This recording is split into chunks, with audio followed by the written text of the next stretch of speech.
Rio, um passeio pela história, com Milton Teixeira.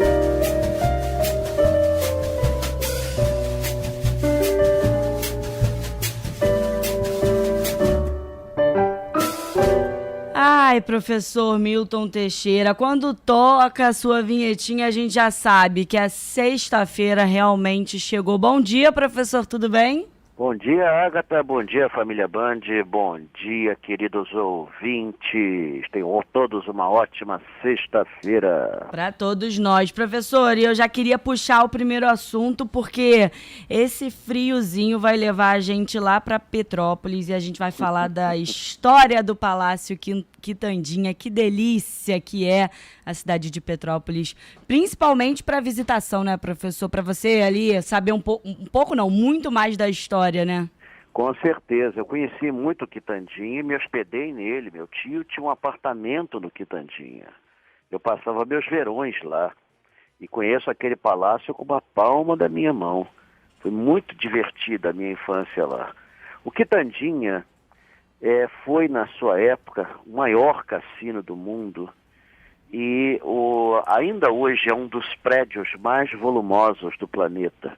O Palácio Quitandinha foi iniciado em 1942 e estava por trás o empresário Joaquim Rolas. A família dele tinha aquelas terras, a fazenda Quitandinha, e ele conseguiu fazer ali, graças também a um apoio do senhor Getúlio Vargas.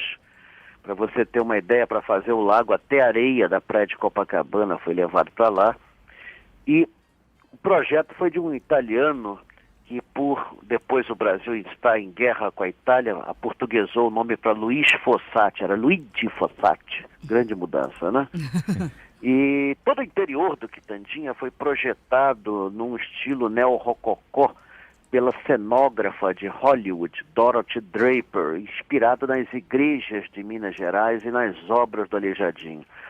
O Quitandinha foi inaugurado, e aliás essa coluna está sendo feita, porque aparece sempre a data de 9 de fevereiro, mas em muitas fontes, já vou avisando logo, aparece o dia 19 de fevereiro, de 1944.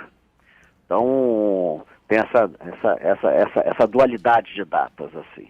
E era um grande cassino, hotel com 56 mil metros quadrados de área construída. Na época, era o maior prédio em volume do mundo, só foi superado em 46 pelo prédio do Pentágono.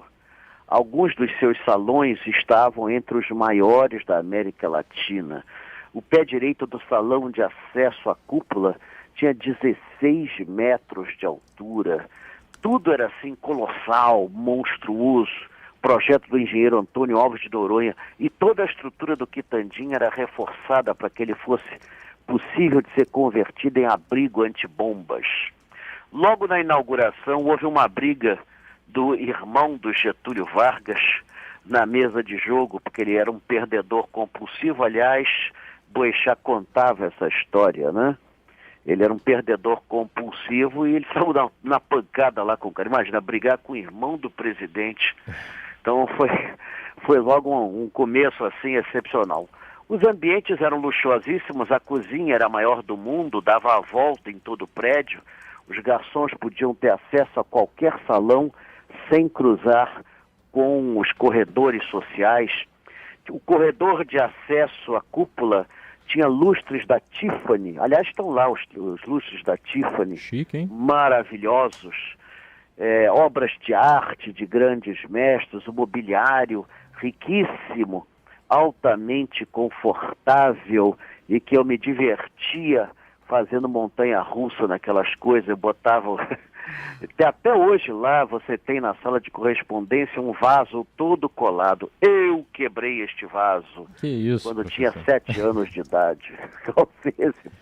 Deixou sua marca. É a sua própria obra de arte agora. Marca ali. Mas eu geralmente desaparecia no Quitandinha. Desaparecia de manhã, voltava à noite, porque eu ficava na cozinha. Todo mundo me dava alguma coisa para comer. Era muito agradável. E o Quitandinha funcionou como cassino, showroom, recebeu grandes astros de Hollywood, Clark Gable, Vivian Leigh, Ginger Rogers, etc. Até que do dia 30 de abril de 1946, o presidente Eurico Gaspar Dutra proíbe o jogo. O Quitandinha ainda burlou essa lei por alguns meses, depois o jogo passou para uma sala secreta, mas depois não houve jeito. Com a fiscalização, o jogo acabou mesmo. Ele foi, então, os apartamentos foram vendidos, por isso que meu tio pôde comprar um, e também virou um clube, Santa Paula Quitandinha Club, que assim ficou durante muito tempo também, não deu certo. Em 2007, o Sesc adquiriu o térreo do prédio com os salões, as obras de arte e tudo mais, eles restauraram aquilo tudo, e hoje ele está aberto à visitação, não está com todos os equipamentos funcionando, mas está aberto à visitação. A piscina, por exemplo, com 5 metros de profundidade e aquecida, né, que era chamada de canjão, também não funciona. A sala das crianças, com pinturas de bichinhos feitas pelo artista Alceu Pena, não tem mais lá o palhaço que eu me lembro que tinha. E a gaiola gigantesca, cheia de araras, que eu cheguei a conhecer, a gaiola está lá, mas hoje vazia, porque o IBAMA não permite mais essas liberdades. Mas ele ainda espalha o luxo, o esplendor, né? Quem vê o Quitandinha não quer ver outra coisa. Os banheiros em mármore de Carrara, olha, um negócio assim inacreditável. Era um palácio dos deuses. Não é à toa que Getúlio fez várias reuniões ministeriais lá. Aliás, ele tinha o hábito, né, de depois de almoçar, ele almoçava no Palácio Rio Negro, em Petrópolis, ele ia tomar o café no Quitandinha. Quem quisesse falava com ele. Professor. Ele atendia as reivindicações. Perfeito. Nosso próximo assunto tem rua em Petrópolis, por sinal, com esse nome. Fica longe ali do Quitandinha. Não só em Petrópolis, o que tem de cidade que batizou pelo menos alguma rua em homenagem a Cândido Portinari não cabe no gibi. E hoje, nosso tema aqui, número 2, é o marco de 60 anos sem Cândido Portinari. Domingo passado foi data de falecimento. 6 de fevereiro, considerado um dos maiores e mais importantes pintores brasileiros de todos os tempos, professor. Com certeza, e a escolha foi muito propícia, porque semana que vem completam 100 anos da Semana de Arte Moderna. Perfeito. E foi dias 13, 15 e 17. Portinari não participou porque era um adolescente ainda. Ele nasceu em Brodowski, São Paulo, do interior de São Paulo, e ele cedo mostrou propensão para o desenho, para a pintura. Aos 14 anos ele foi convocado para trabalhar nas obras de restauração da igreja matriz local. Isso foi o primeiro contato dele com as artes. Ele depois faz belas artes, ganha o prêmio de viagem. De início ele era um pintor acadêmico, mas ele toma conhecimento do que se fazia do modernismo e ele então usa a sua arte para denunciar as desigualdades sociais em pleno governo Vargas. Aliás, ele era comunista assumido. Mesmo assim, Getúlio Vargas o contratava para fazer painéis em todos os prédios oficiais, porque Getúlio valorizava mais o talento do que a crença política do cidadão. Então ele foi chamado para fazer painéis de azulejos do Palácio Gustavo Capanema, na época era Ministério da Educação, Cultura e Saúde Pública. Depois disso, a carreira dele decolou de forma espetacular. Afinal de contas, era o pintor aceito pelo governo oficial. E ele se tornou assim muito procurado pela sociedade e até nos Estados Unidos, onde ele vai fazer os painéis Guerra e Paz da ONU, ele reexecuta exposições no MoMA de Nova York. Agora, o que eu considero a melhor fase de pintura dele é depois de 1951, quando é realizada a primeira Bienal de Arte em São Paulo, e toma contato com o que se fazia de mais moderno. Ele atualiza a sua arte, ele abandona aqueles tons escuros que ele tinha no início da carreira dele, se torna mais alegre, mais colorista, e realmente os colecionadores preferem as obras desse período. Portinari foi assim muito importante para a nossa arte. Eu não o considero o mais importante pintor.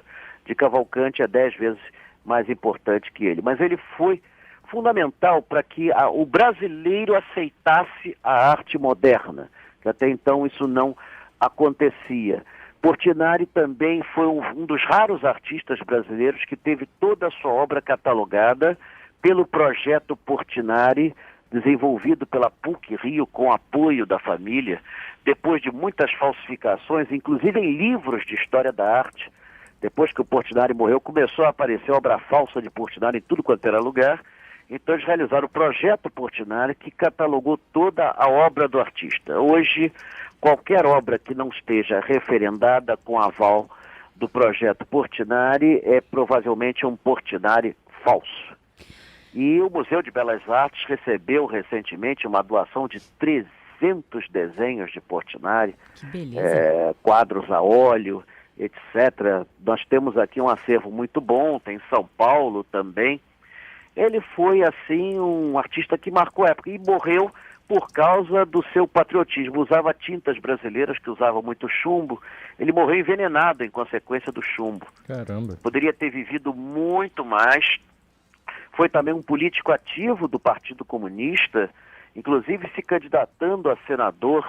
Dizem que a eleição dele foi garfada, porque todos os institutos de pesquisa davam ele como vitorioso, mas em 47 cassaram o Partido Comunista e ele perdeu a chance de ascender a postos mais altos. Foi também um grande educador, né? Ele mantinha na sua casa literalmente uma escola. A casa deles ainda existe no Cosme Velho, está meio caindo aos pedaços, viu? Eles começaram uma restauração, mas pararam.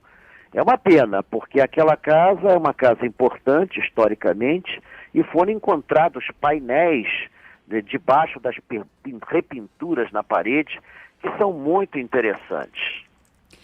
Professor, sempre uma aula. E aí, professor, falando sobre o nosso primeiro assunto, a Célia comentou na nossa live no YouTube falando que a formatura de 2º grau dela foi no Palácio Quitandinha. E o Walter falou que a lua de mel dele foi no Palácio Quitandinha em 1972. Ele ainda complementou, falou, putz, tô velho mesmo.